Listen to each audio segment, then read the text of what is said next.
I'm here for Route 66, the most famous road in the world. How many other roads do you know that people sing about? And it's just one of those magical places that you always long to see. Ever since I was a wee boy in Glasgow, I fantasised about getting my kicks on Route 66. Oh my God! To me, it was a magic trail heading west through the heart of America into the land of broken dreams and Hollywood endings. The highway that built a continent, defined a nation, running from Chicago to LA. Route 66 is the story of America written by the people for the people. Over 8 states and 2,500 miles. I love that. It's a tale in tarmac of presidents and paupers, cowboys and Indians, diners and drive-thrus, framed in a landscape from 100 movies with the soundtrack of the greatest music in the world, rock and roll. Sounds good, doesn't it? Isn't it good? We're going to have lots of fun, meet lots of people, see lots of nice things. Come with me. I can't wait. Well, it goes from St. Louis, Joplin, Missouri. Oh, my city looks so pretty, you see. Amarillo, Gallup, New Mexico. Flagstaff, Arizona, don't forget Winona, Kingsman, Warskow, San Bernardino. Won't you get your kicks on Route 66?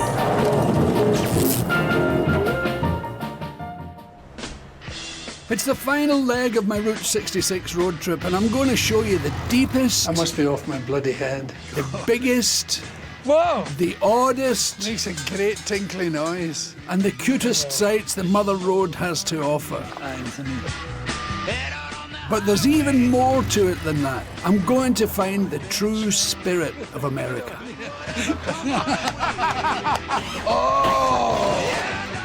Starting just outside of Flagstaff, I'm going to follow the final footsteps of 1 million migrating dreamers up into the remote mountain passes of Arizona, through the California deserts and the urban sprawls of LA, until finally I hit the Pacific Ocean. But hey, that's miles down the road. I'm somewhere in Arizona between the towns of Winslow and Flagstaff, and have I got a treat for you? Well, some of you. I'm going to show you something here, and it's going to have a profound effect in your house. The men are going to go, ooh, interesting. And the women are going to lose the will to live and go, oh, so what? It's a hole. It's a hole in the ground. Now, the reason I say this is in my life, I have met thousands of men, all of whom at one point had got a stick and sat in the ground and dug a hole between the legs, dug a wee hole for no reason whatsoever. And no woman I know has ever done this. Holes separate men from women, interest in holes. But this is a spectacular hole. Come this way.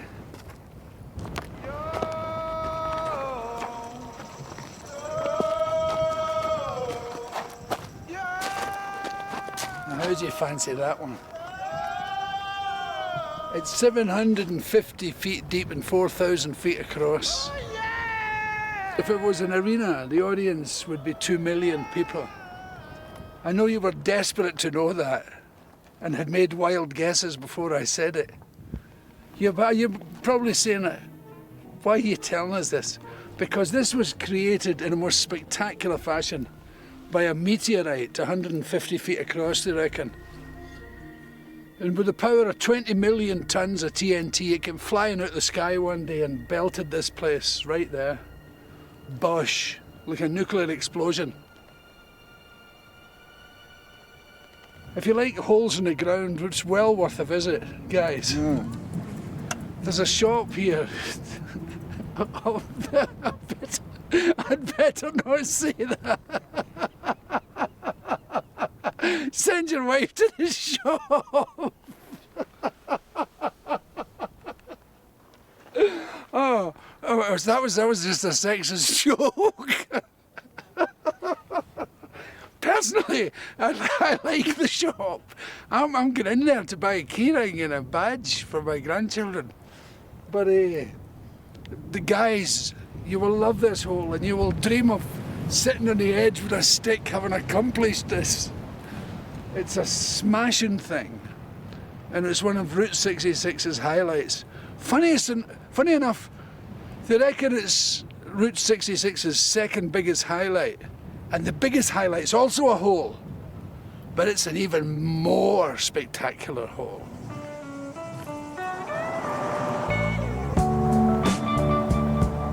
But before I show you that, I need to drive to a wee spot overlooking Flagstaff. I've got a few thoughts that I'd like to share with you.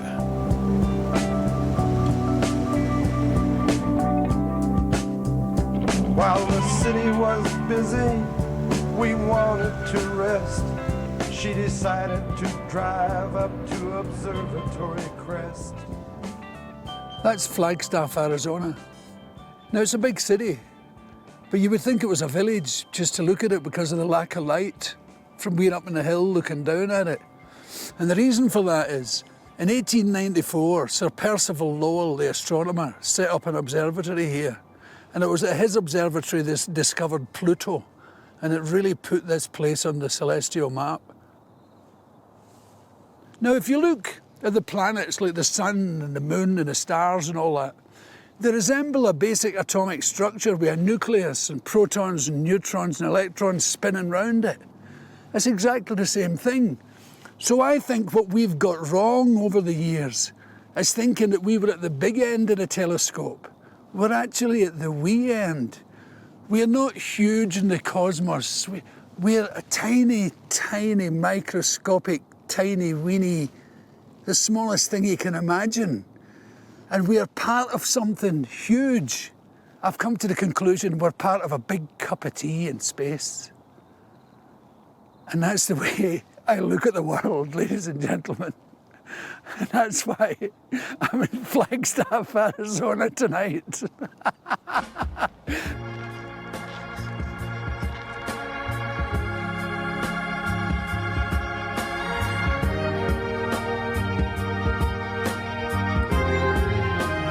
I'm off to catch a train.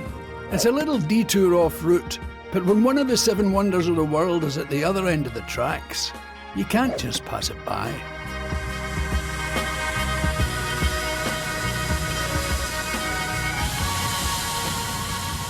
This is Williams, Arizona, named after Bill Williams, a trapper and hunter. It's nice to have your town named after a trapper and hunter. I was hoping it was named after Hank Williams, but then I'm disappointed quite a lot. The train leaves here for the Grand Canyon. I've never been here before. I can't wait, quite frankly, to see the biggest hole in the ground in the world. It's a real choo-choo. And this beast, which usually would run in coal, steaming and fire and flaming through the night, runs in vegetable oil. And they get it from the restaurants in town. Isn't that extraordinary? Leave the stuff from the chip shop and all that. Runs this monster. All right, y'all, let's roll.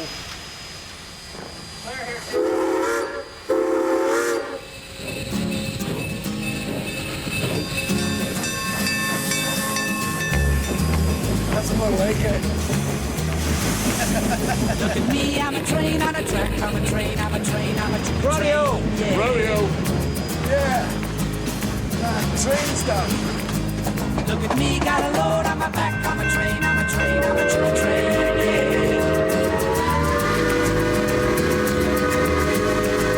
Look at me, I'm going somewhere, I'm a train, I'm a train, I'm a train, yeah. Look at me, I'm going somewhere, I'm a train, I'm a train, I'm a train, yeah. Been a hard day's head, been a hard day's head, been a hard day's head. I'm a train, I'm a chicka train, I'm a chicka train, I'm a train, I'm a chicka train, chicka train.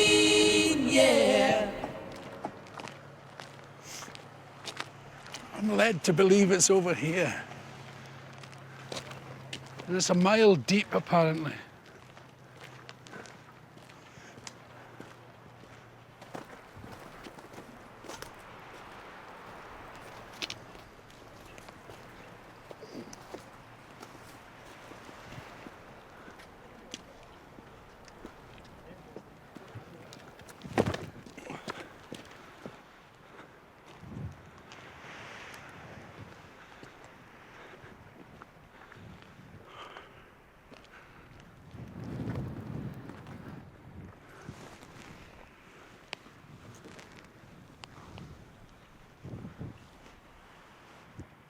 Oh my God. Whoa! I've never seen anything like that in my life.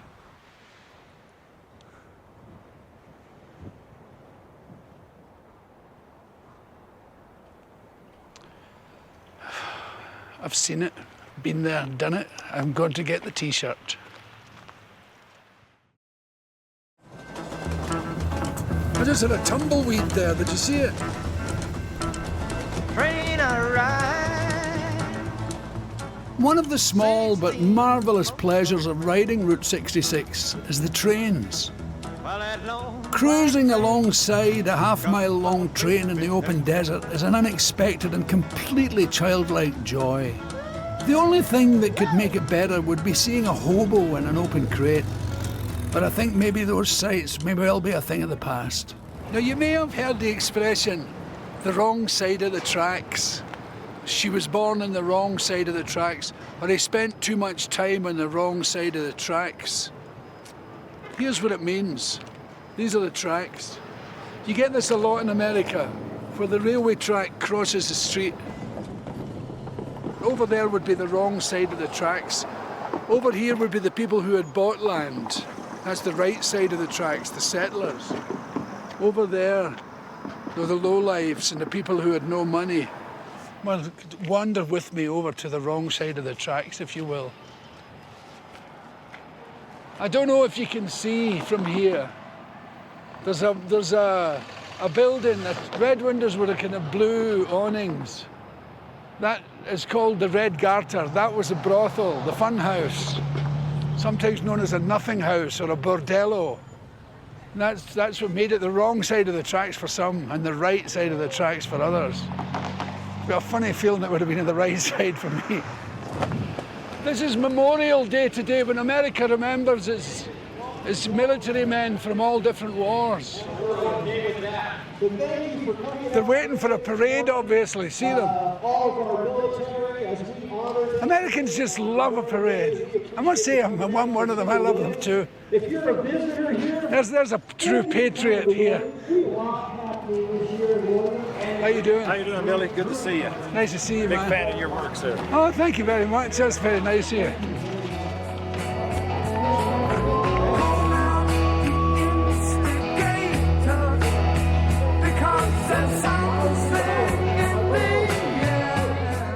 It would be so easy to be dismissive about this kind of flag-waving experience, especially with European eyes.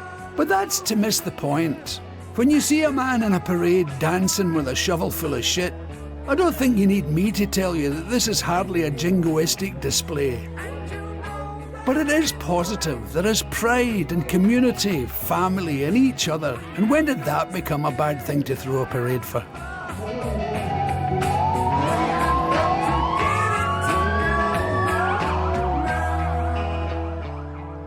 But make no mistake, driving the 66, you really do get to see that times are hard in the heartlands of America. But what's interesting is to see how everyone deals with it. In Williams, they still throw parades. In Seligman, my next destination, they invite bikers to town and throw a three-wheel party.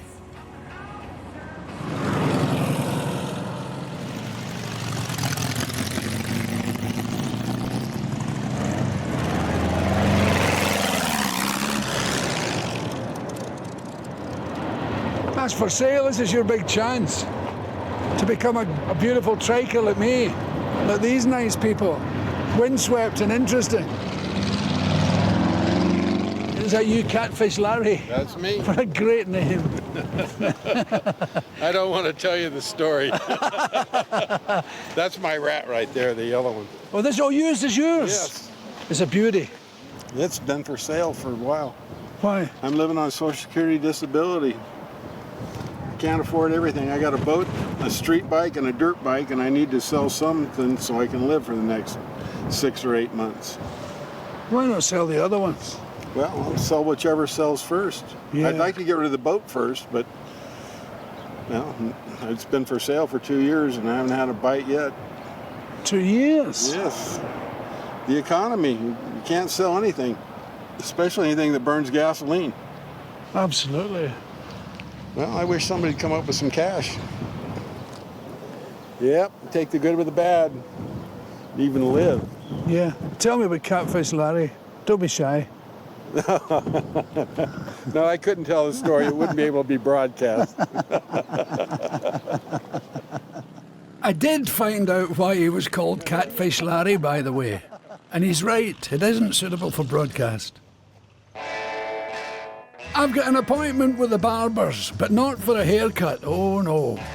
I'm going to meet a real-life angel of sorts. He may not be a celestial being, but he does know this road better than anyone else. And they call me Angel. I know they call you Angel. It's a great name. How's that? It's a wonderful name. Thank you, thank you. My parents thought so, and I've got used to it over the years.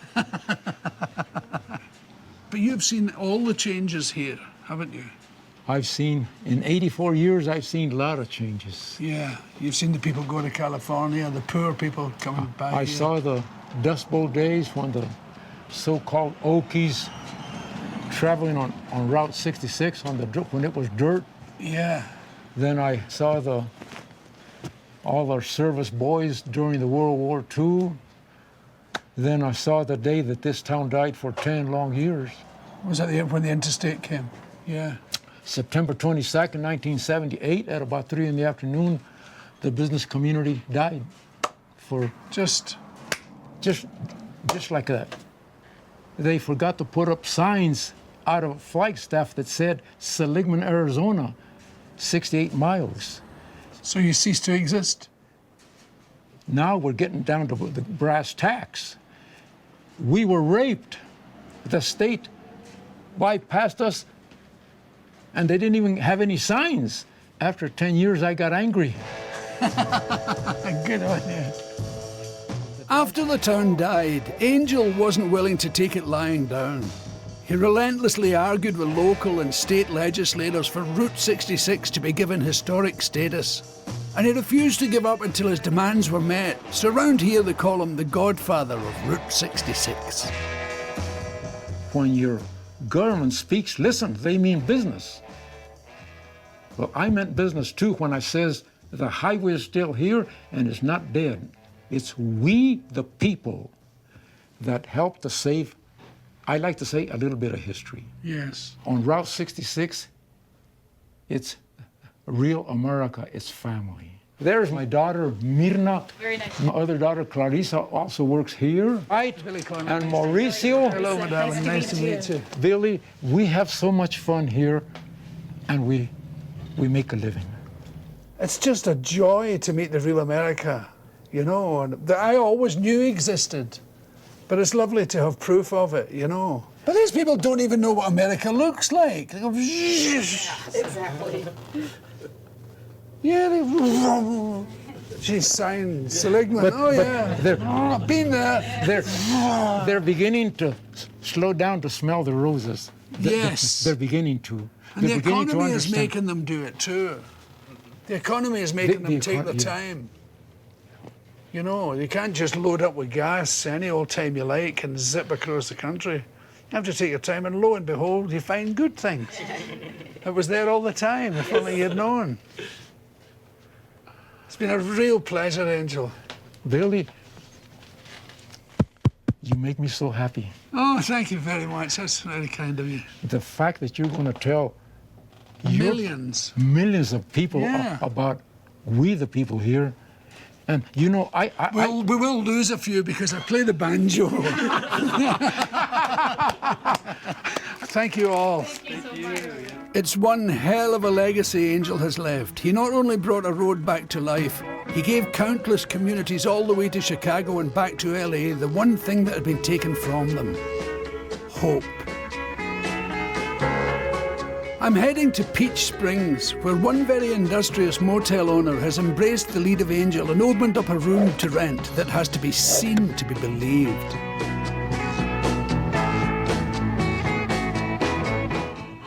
See you in the morning.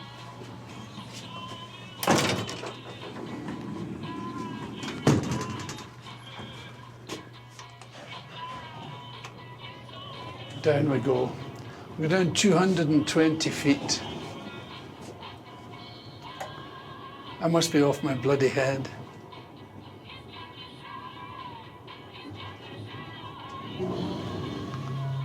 We're here.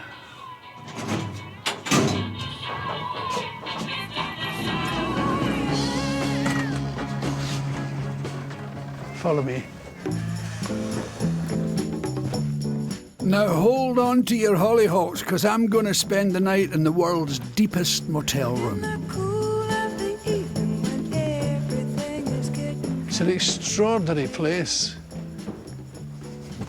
The sheer size of it is odd. That John F. Kennedy in 1962 declared these caves bomb shelters when everybody was all scary-wary and thinking that the Russians were going to kill it. It was a Cuban Missile Crisis. They stored food down here. Look at this. This is my room. And say, all right, love is kind of crazy with a spooky little boy like you.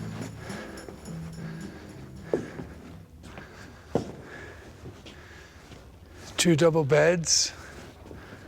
Nice Route 66 couch furniture. Have a telly.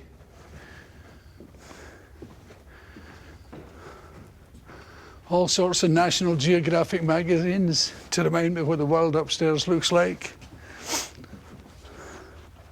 This is my shower and this is my toilet. Nothing scary in it. This is how you flush it. And then there's a wee... It's all very basic. My goodness, what have I got myself into? All in all, a tasty little bachelor pad. And that's my room. Good night. I'm going to bed.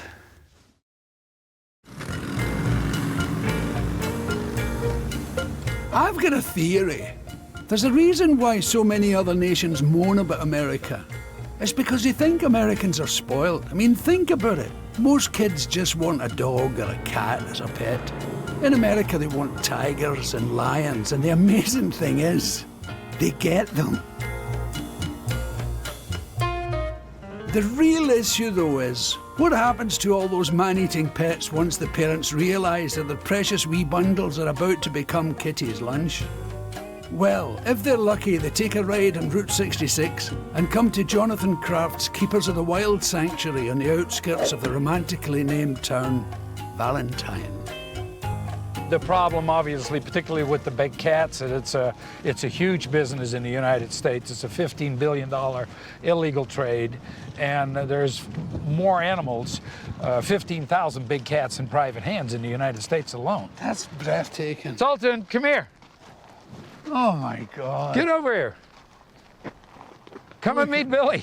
The size of... We rescued him along with another tiger. And he's about 10 years old, and that's right in the middle of when male lions are very dangerous. They have a lot of testosterone, and I used to go in and brush his mane. I don't do that anymore now. He'll be brushing mine, you know. Come on. What a good boy. Come on. Oh, Gives you a little bit of an idea of the real size of these boys. It just baffles me. Yeah. I don't know how somebody could think they could keep a thing like that in the backyard. Yeah, and plenty of them do. Plenty of them do. I know people, private individuals, got 30, 40 cats in their backyards. It's crazy. Really? Yeah. Yeah, and then of course the neighbor's kid comes over and does a little, you know, touchy-feely, and the next thing you know, the kid loses their arm or their fingers, and then it's the animal's fault. You know, it happens all the time.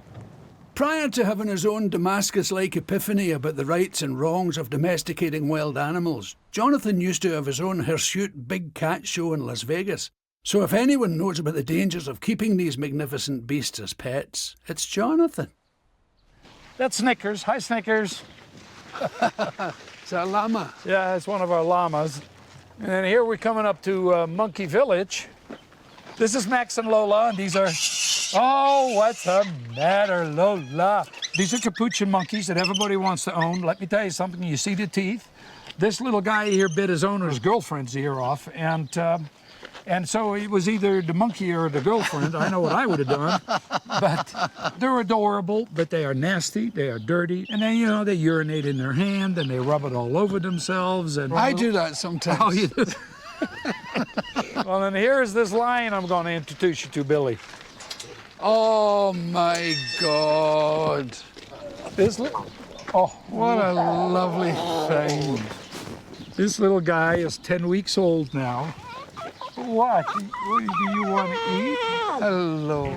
And he came from a zoo, and he was sold and illegally, no paperwork, traveled all over the country when he was 2.5 weeks old. Oh, Are you hungry? Is that what it is? You want me to get you a bottle? Huh? You want me to get you a bottle? Oh. Is that what you want? There you go. That's much better, huh? that's wonderful. My God. If you want to feed him? What's his name? Anthony. It's a terrible, noble name for such a little guy. I know. See, now he gets possessive. Look at those claws coming out, huh? See, look at that, look at that. Oh, I see. What a beauty. Isn't he great? Anthony. See you later, Come on. Anthony. Oh, look at it. Look. Ah. Yeah, You're doing a grand old job here. Well, thank you. Look how much they like you. It's amazing. You're a good boy, huh? Yes, you're a good boy. It's a new dawn, it's a new day.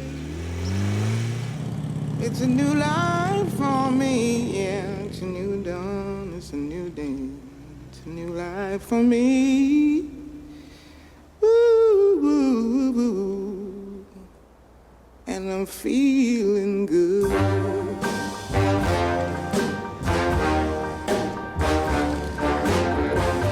When you ride Route 66, you don't just travel across miles, you travel back in time. This mountain pass that runs the border between California and Arizona has remained unchanged since the Great Depression.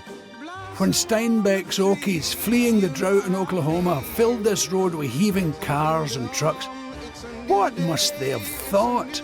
After a lifetime spent on the Great Plains to find themselves so high, they could, in the words of the great Mr. Hendricks, kiss the sky. I'd like to think they were awestruck, but the reality is they were probably just too tired and hungry to care. Butterflies all having fun, you know what I mean. Sleep in peace when day is done, that's what I mean. And this old world is a new world and a bold world for me. We're in California. That's the last state. We're in the true West now.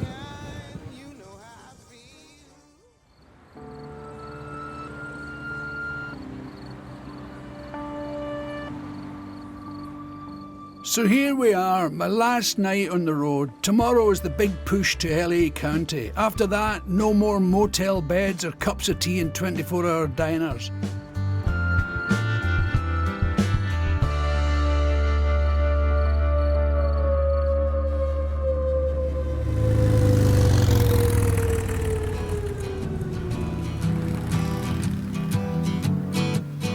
On the first part of the journey, I've got desert to the left of me, desert to the right.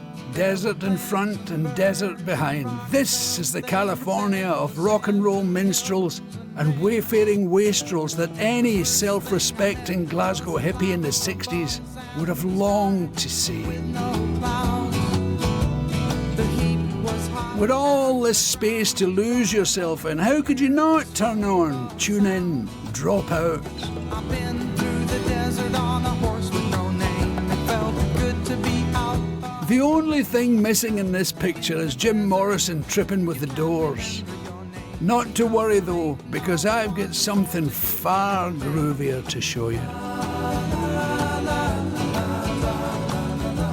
As the great William Shakespeare said, all that glisters is not gold. But he had obviously never met Elmer Long, the creator of Route 66's most magical plot of land, the Bottle Tree Ranch. Hello. Billy Connolly, how Billy. pleased to meet you. Glad to know you. I love your garden. Ah, thank you. It's an enchanted forest, isn't Well, it? that's something. Yeah, could you think you could give me a wee look round it? Sure. Thanks, I would really love that. I think it's astonishing.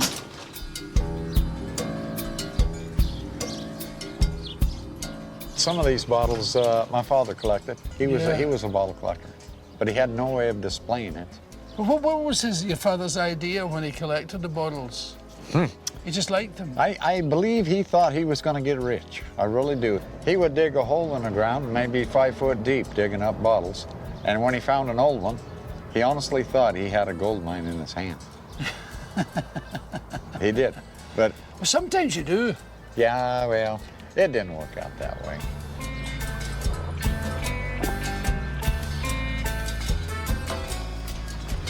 I love it. Yeah. I would love to live here. I love the constant noise too. Yeah. There's a story there. You see it with a hole?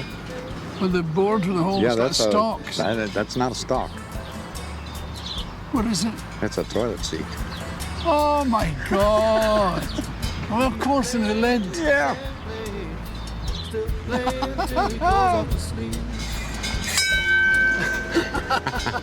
What's that from? Boxing bell. It's a boxing bell. Yes.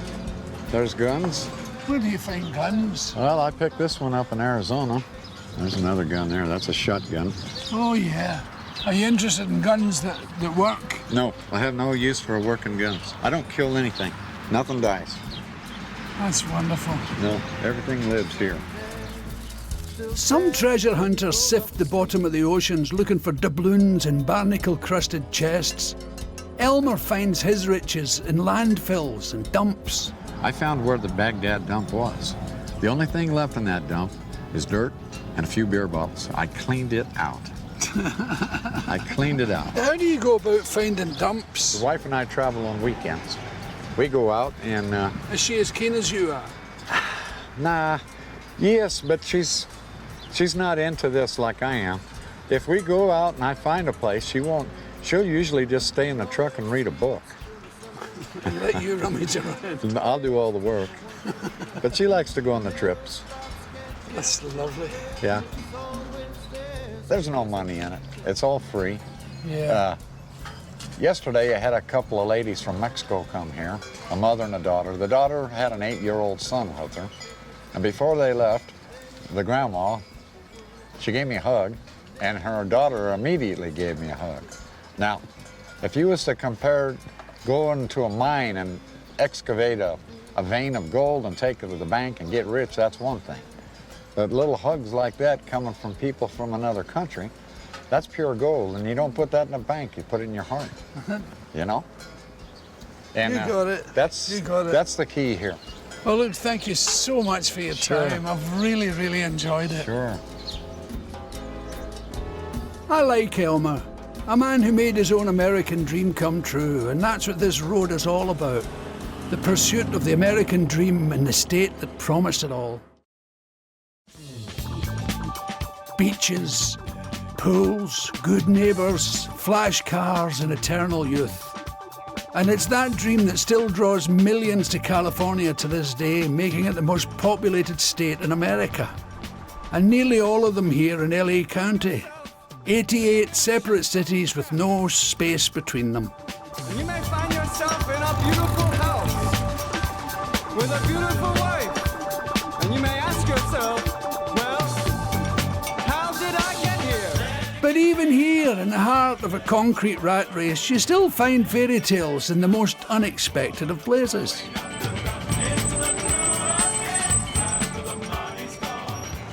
This is the California Theatre in San Bernardino, California. And I'm standing in the middle of the road about to be killed. But they used to try out movies here in the 30s.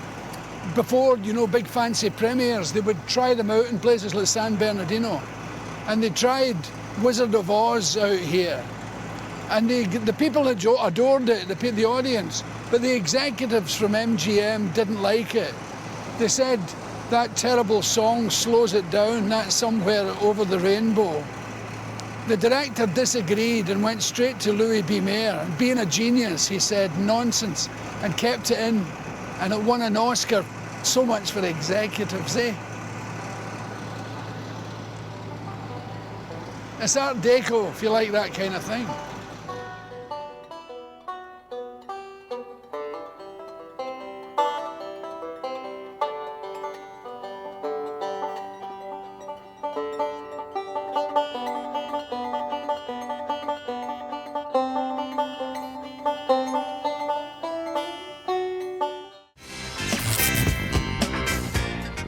Welcome to LA, an olive of a city. Until you get the taste for it, you hate it, but once you do, you love it.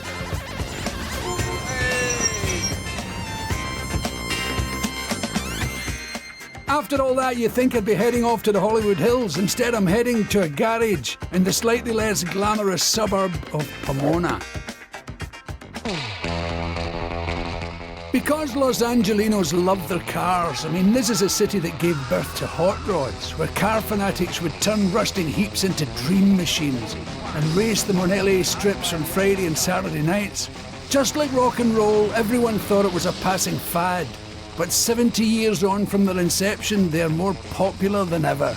So I'm heading off to meet 3 generations of one family who have devoted themselves to building hot rods and lowrider cars. Hello. Mario Diablo Jr., nice to meet you. Great. Hi, Greg Diablo. Nice to meet you. Who are you? Greg. Oh, you're Greg, Yes. and you're Mario. Mario Jr. Mario Jr. Where's Mario Sr.? Mario Sr. is right inside. Oh, you're Mario Sr.? Yes, sir. How do you do, Billy Connolly? What a pleasure to meet you. Same here. This is the man that taught us all of what we know. You taught them everything? Yeah, we even have our kids involved with it also, with the bicycles. These are our next generation right here. Oh. So down to the grandkids. Oh, did you do this? Yeah, this is our work. Oh, look at these. My practice. Oh, what a bicycle. God, when I was that size, I would have died for a bike like that. Make them look as nice as the parents' cars. Oh, they're beautiful. This is my son, Nathan Dialba. Oh, yeah? And this is my other son, Greg Jr. Dialba. And this is Mario Dialba Jr. Oh, my gosh. Mario's, Mario Dialba the third. Because you got Mario Sr., Mario Jr., and Mario the third. All generations of lowriders here. We can't take our eyes off of these guys because right away they're into something trying to fix, and very creative, these little guys. I wonder where they get it from. But I've come here to see one car in particular. It's called El Padrote, which means the pimp. I just hope it lives up to its name. Oh! Oh, look at the paint job on the firewall. That is breathtaking. I can't take my eyes off it. I look at you for a little while, my eyes just straight. It's like a beautiful woman, isn't it? It's a big candy apple. It's sexy. It's magnificent, isn't it? But if you think it looks wild, wait till you see it move.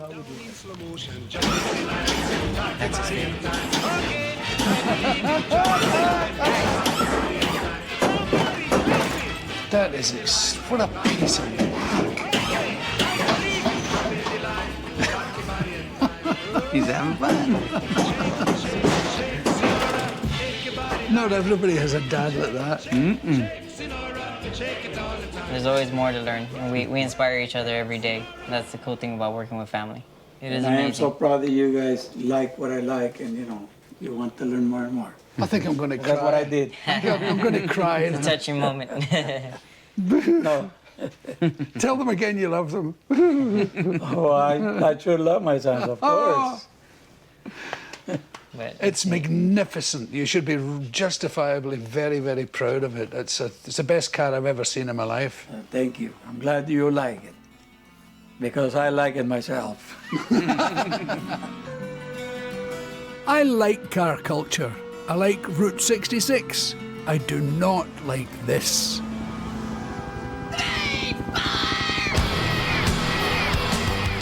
With almost twice as many cars as there are people, LA is the most congested city in the world. I think there's an accident up ahead here. Not in the least surprised. There's some lunatics out there.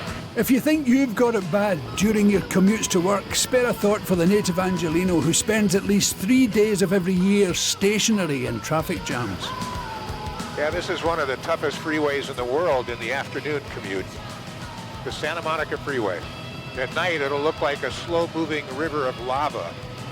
That's exactly what it looks like. And the one person who knows about this insanity better than almost anyone else is my chopper pilot, traffic reporter Chuck Street.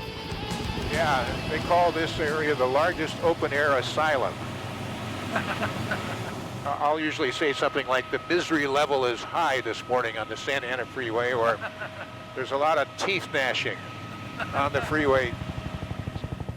So how did you get into flying helicopters from being a DJ?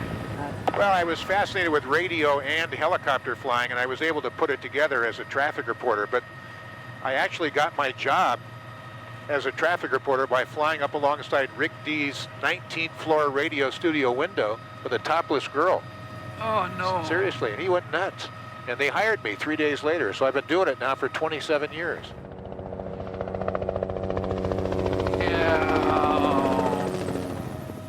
Do you remember about 15 years ago the bear that kept showing up away in the outskirts in the hills there and sitting in the people's jacuzzi?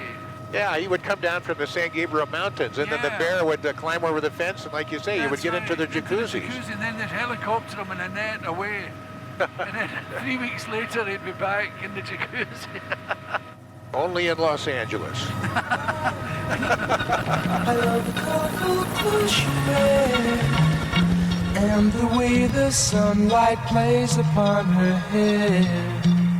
I've driven well over 3,000 miles, and now it all comes down to this: 20 miles. In 20 miles, I'll hit the ocean, and Route 66 will simply end. Nowhere left to go. And that'll be it. Done. I honestly didn't know what to expect after that wee signpost in Chicago. The America of my childhood fantasies is gone, if it ever existed, but there's still enough cowboys, roadside giants, and big sloppy burgers to make your heart sing. Oh my God, it's delicious. I can tell you this: 150 years after the Civil War, America is still a country divided by politics and race, but most of all, by money. I'm trying to liquidate stuff. But the real revelation of this journey has been this land, this amazing place populated with a people who look beyond all that nonsense and have a character every bit the equal of the landscape, bright and optimistic, no matter the circumstances. I love you. Thank you. I love you more. It's been long, it's been hard. Oh, bollocks. But most of all, it's been fun. It is I. And yes, I laughed a lot. Like all journeys, the things that stay with you are the most unexpected. Riding a buggy with a father, watching a light show in a cave, and standing in a field surrounded by the most beautiful light from the most touching memorial I've ever seen. My abiding memory, though, is the empty towns, the abandoned gas stations, and all that space in between. Route 66 isn't just a road, it's a dream, and for some, those dreams just didn't come true. But for millions of others, they did. They got this glorious, perfect Hollywood sunset. Don't say I don't take you anywhere.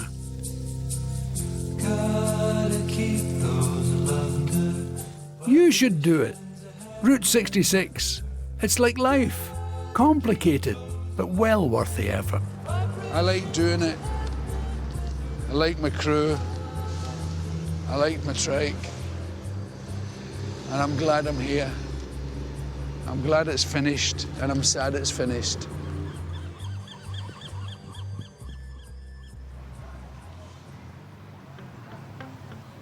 See you later.